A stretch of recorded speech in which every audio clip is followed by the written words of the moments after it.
Halo semuanya, pada kesempatan kali ini kita akan membahas materi tentang dasar-dasar komputer dan sistem komputer. Yuk kita simak penjelasannya berikut ini. Dasar-dasar komputer meliputi 3 komponen sistem utama, yaitu hardware atau perangkat keras, software atau perangkat lunak, dan brainware atau pengguna. Pertama, kita akan membahas tentang hardware. Hardware atau perangkat keras adalah suatu komponen yang ada pada komputer, bisa dilihat secara kasat mata dan mampu disentuh secara fisik. Contohnya seperti keyboard, mouse, monitor, hard disk, RAM, dan prosesor. Selanjutnya yang kedua, software. Software atau perangkat lunak adalah program atau data digital yang memberi instruksi kepada hardware. Software tidak memiliki wujud fisik. Contohnya, sistem operasi seperti Windows atau Mac OS, aplikasi seperti Microsoft Word atau Google Chrome. Yang ketiga, brainware. Brainware atau pengguna yaitu manusia yang menggunakan atau mengoperasikan komputer. Tanpa adanya brainware, komputer tidak bisa dijalankan. Maka, peran brainware di sini sangatlah penting, sehingga komputer bisa digunakan dan dioperasikan dengan baik oleh penggunanya. Selanjutnya, kita akan masuk ke proses jalannya komputer, yaitu berupa input, proses, dan juga output. Nah, yang pertama ada input. Input yaitu data atau perintah yang dimasukkan ke dalam komputer melalui perangkat input seperti keyboard, mouse, atau scanner. Data yang dimasukkan bisa berupa teks, angka, gambar, suara, atau perintah lainnya. Nah, selanjutnya proses. Data yang telah dimasukkan kemudian diproses oleh Central Processing Unit atau CPU dan komponen lainnya untuk menghasilkan informasi. Yang ketiga ada output, yaitu komponen yang berfungsi sebagai alat untuk menampilkan informasi dari perintah yang telah diproses sebelumnya.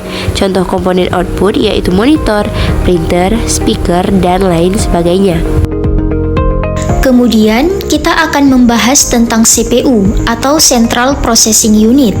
CPU adalah otak komputer yang bertanggung jawab untuk menjalankan instruksi program dan mengelola operasi komputer. Di dalam CPU terdapat beberapa komponen penting.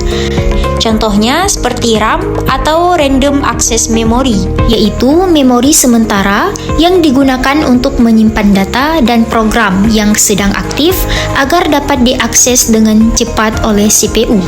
Kemudian ROM atau Read Only Memory, yaitu memori yang menyimpan instruksi dasar yang diperlukan untuk memulai komputer dan tidak dapat diubah oleh pengguna. Selanjutnya hard disk atau hard disk drive, yaitu media penyimpanan permanen untuk data dan program, bahkan saat komputer dimatikan. Selanjutnya prosesor, yaitu bagian utama dari CPU yang melakukan perhitungan dan eksekusi instruksi. Selanjutnya, kita akan masuk ke proses input-output ke monitor. Ketika kita mengetik di komputer, data mengalir melalui beberapa komponen penting sebelum akhirnya ditampilkan ke layar. Proses dimulai saat kita menekan tombol di keyboard. Perangkat input, yaitu keyboard, mengirimkan sinyal digital yang mewakili setiap huruf atau karakter yang kita ketik. Sinyal ini kemudian diteruskan ke memori utama komputer. Data yang dikirim dari keyboard akan disimpan sementara di RAM atau Random Access Memory, yaitu tempat data disimpan sementara. Data dari RAM yang siap untuk diproses oleh CPU dipindahkan ke register. Register adalah memori super cepat yang ada di dalam CPU yang menyimpan instruksi dan data yang sedang diproses saat itu juga. Setelah data berada di register, CPU mulai memprosesnya.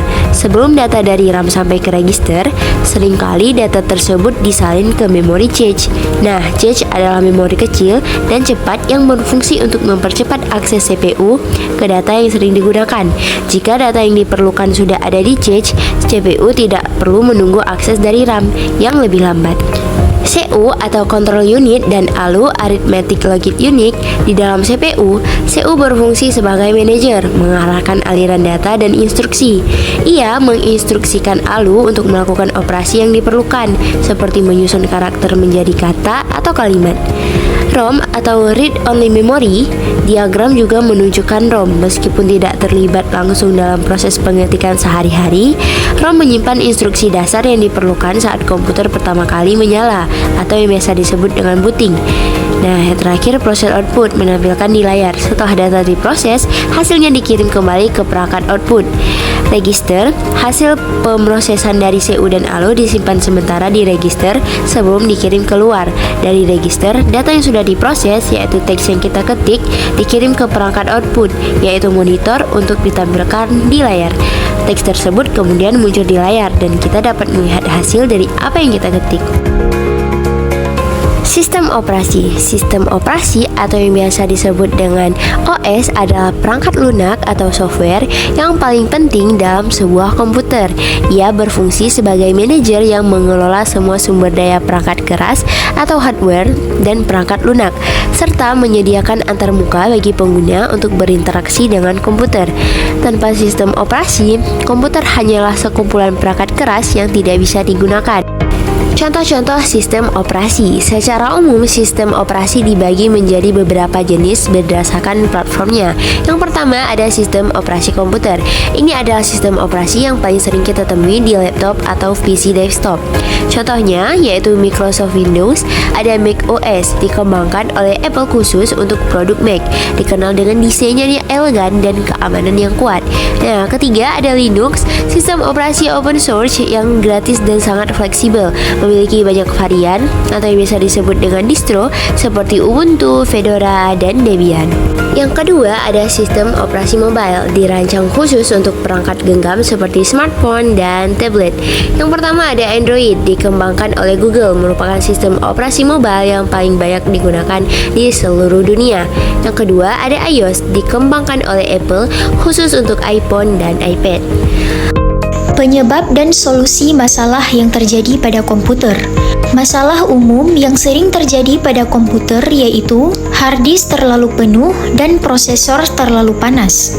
Penyebab harddisk terlalu penuh yaitu instalasi program yang berlebihan, file temporer dan cache yang menumpuk, file media berukuran besar, dan terkena virus atau ransomware. Solusi untuk harddisk terlalu penuh yaitu menghapus program yang tidak terpakai, membersihkan file temporer dan cache, pindahkan file besar ke penyimpanan eksternal atau cloud, pastikan komputer bebas dari virus atau ransomware yang dapat memakan ruang penyimpanan. Sedangkan prosesor terlalu panas disebabkan oleh penumpukan debu pada heatsink dan kipas CPU, pasta thermal yang kering atau tidak efektif, kipas CPU yang tidak berfungsi optimal atau rusak, sirkulasi udara yang buruk di dalam casing komputer, dan beban kerja CPU yang berlebihan. Solusi untuk prosesor terlalu panas yaitu dengan membersihkan debu, ganti pasta thermal, periksa dan ganti kipas CPU, perbaiki sirkulasi udara, kurangi beban kerja CPU, dan gunakan sistem pendingin tambahan.